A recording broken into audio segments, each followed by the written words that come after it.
Hello students, कैसे हैं आप। आज का जो टॉपिक है वो है विद्युत धारा का तापीय प्रभाव, thermal effect of electric current. इसे हम विद्युत धारा का ऊष्मीय प्रभाव भी कहते हैं। Heating effect of electric current भी हम कह सकते हैं। मैंने एक वीडियो अपलोड किया है जिसमें आपको विद्युत धारा के बारे में बताया है। मैंने आपको बताया था इलेक्ट्रॉन नाभिक के चारों ओर चक्कर लगाते हैं, उन्हें तो हम कक्षीय इलेक्ट्रॉन कहते हैं।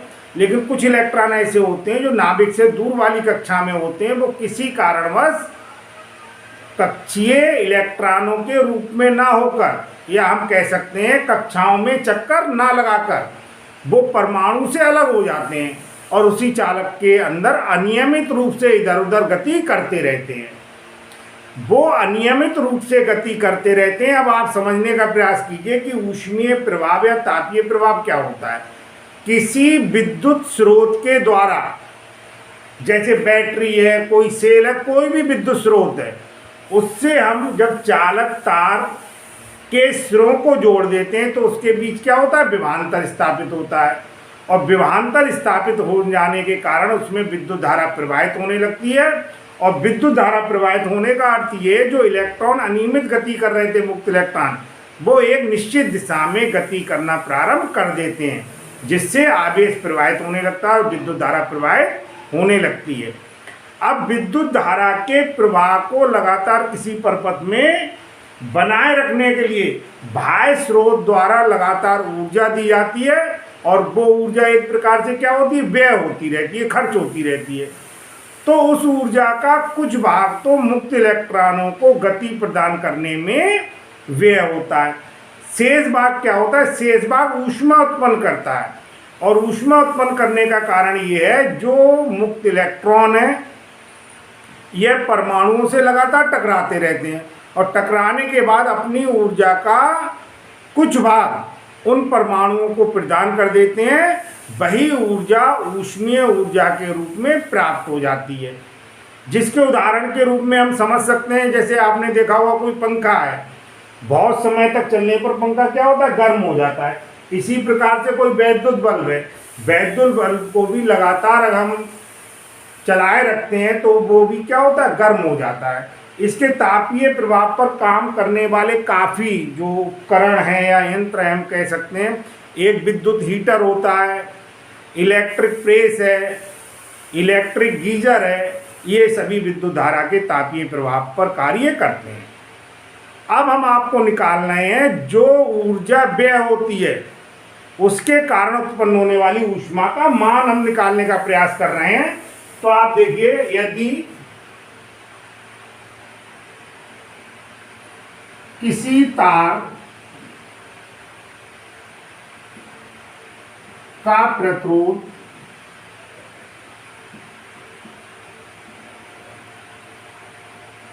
कैपिटल R है और उसमें V विभवांतर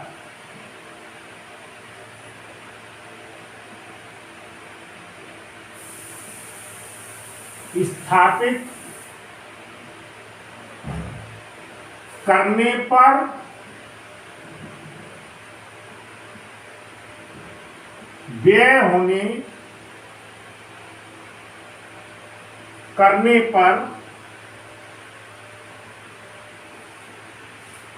व्यय होने वाली ऊर्जा, व्यय होने वाली ऊर्जा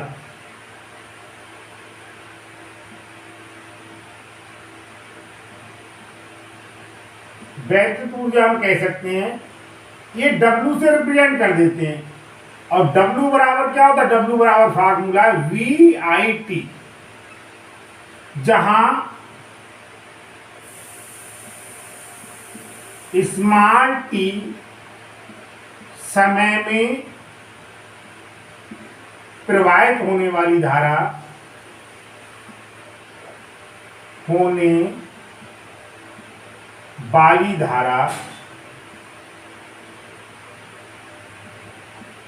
स्मॉल आई है।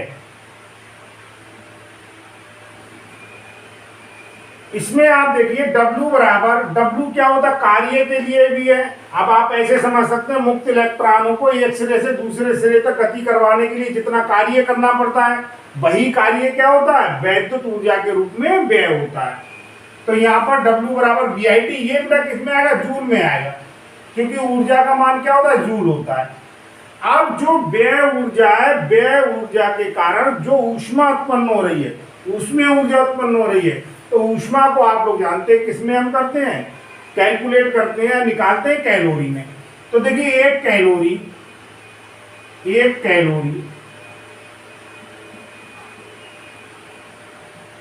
बराबर होता है 4.2 जूल।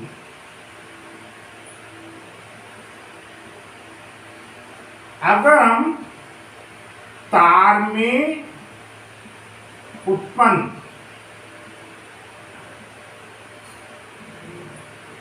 ऊष्मा की मात्रा लिख दें या उसमें ऊर्जा लिख दें, निकालें, तो ये H बराबर इस वैल्यू को BIP अपॉन 4.2 से अगर हम डिवाइड कर देंगे तो ये किसमें आ जाएगी, आ जाए कैलोरी। ये आ गया आपका कैलोरी। अब आप देखिए एक तो फार्मूला ये हो गया,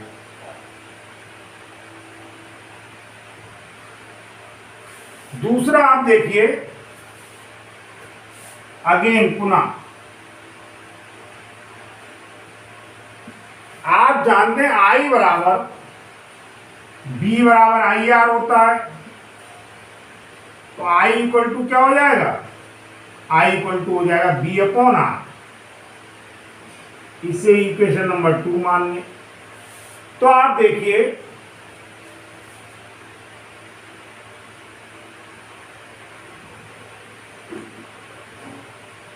समीकरण 1 तथा 2 से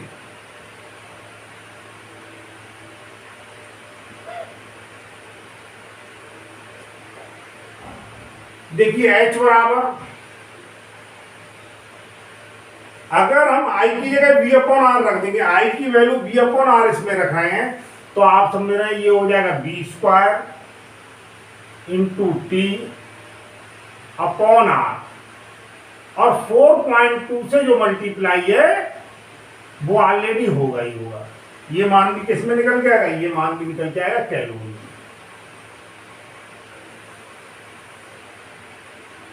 इक्वेशन नंबर क्या मान सकते हैं, इक्वेशन नंबर हम मान सकते हैं 3।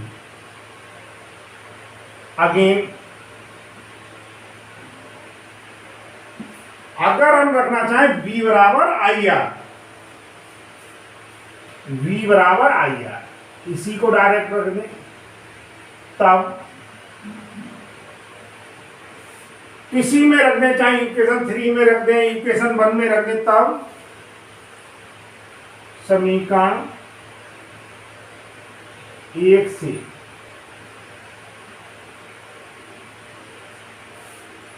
H बराबर, ये आपका हो जाएगा B की जगह पे जब IR हम रख देंगे तो आप समझ रहे हैं I स्क्वायर RT, और ये मान हमने बताया ना जूल में आएगा। अगर हम 4.2 से डिवाइड कर दे रहे हैं तो यही मान हमारे पास किसमें प्राप्त हो जाएगा, कैलोरी।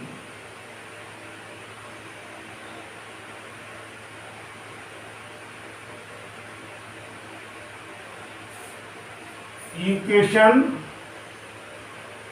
कौन सा, फर्स्ट कॉमा थर्ड तथा फोर्थ से उत्पन्न ऊष्मा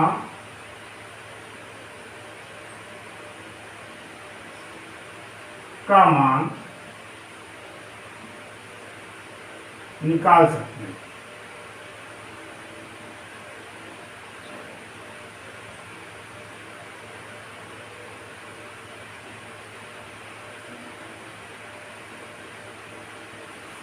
यहां से हम देखें इक्वेशन अगर 4 को ही हम देखें उत्पन्न होने वाली जो ऊष्मा है वो आई स्क्वायर के क्या है, डायरेक्टली प्रोपोर्शनल है। अगर आर और टी को हम कांस्टेंट मान लें तो प्रवाहित होने वाली वैद्युत धारा का मान अधिक होने पर उत्पन्न होने वाली ऊष्मा क्या होगी, अधिक होगी। जो तार हम उत्पन्न यूज कर रहे हैं उसका अगर प्रतिरोध अधिक है तो उत्पन्न होने वाली ऊष्मा क्या होगी, अधिक होगी। और जब हम प्रवाहित होने वाली जो वैद्युत धारा है उसे अधिक समय के लिए प्रवाहित करते हैं तो उत्पन्न होने वाली ऊष्मा अधिक होगी। इस प्रकार से मैंने आपको बताया है विद्युत धारा का तापीय प्रभाव क्या होता है। पहले मैंने थ्योरी के रूप में आपको समझाया कि क्यों किसी तार में विद्युत धारा प्रवाहित होने पर वो गर्म हो जाता है, यानी उसका तापीय प्रभाव क्या है, ऊष्मीय प्रभाव क्या है। फिर मैंने उसे आपको डिटेल में बताया क्या कारण है कि तापीय प्रभाव उत्पन्न होता है। उसके बाद मैंने आपको बताया व्यय होने वाली वैद्युत ऊर्जा से जो ऊष्मा उत्पन्न होती है उसके मान को हम इक्वेशन नंबर 1, इक्वेशन नंबर 3 और इक्वेशन नंबर 4 के द्वारा निकाल सकते हैं।